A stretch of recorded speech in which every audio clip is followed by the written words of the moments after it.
السلام علیکم ویورز، آج کی اس ویڈیو میں آپ کو خوش آمدید کہتا ہوں۔ انشاءاللہ اس ویڈیو میں آپ کو ذی القعدہ میں ہونے والے اسلامی واقعات کے بارے میں بتاؤں گا۔ ویڈیو شروع کرنے سے پہلے ایک چھوٹی سی گزارش ہے، اگر آپ نے ہمارے چینل کو ابھی تک سبسکرائب نہیں کیا تو پلیز سبسکرائب کر لیں۔ بسم اللہ الرحمن الرحیم۔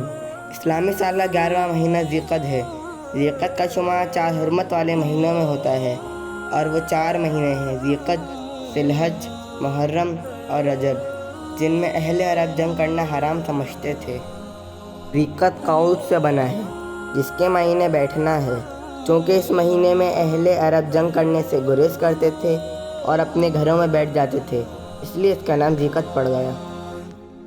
اس مہینے میں اللہ تعالیٰ نے حضرت موسیٰ علیہ السلام سے تورات دینے کے لیے 30 راتوں کا وعدہ فرمایا تھا، پھر مزید 10 راتوں کا اضافہ فرما کر کل 40 راتیں مکمل ہونے پر ان کو شریعت اور کتاب تورات عطا فرمائی۔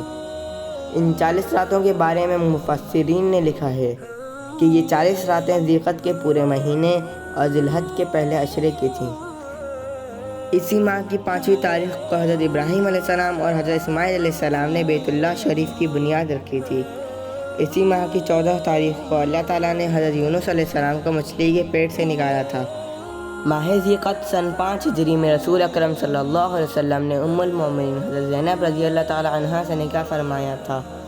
اسی طرح ماہ ذی القعدہ سن 7 ہجری میں آپ صلی اللہ علیہ وسلم نے حضرت میمونہ رضی اللہ تعالیٰ عنہا سے نکاح فرمایا تھا۔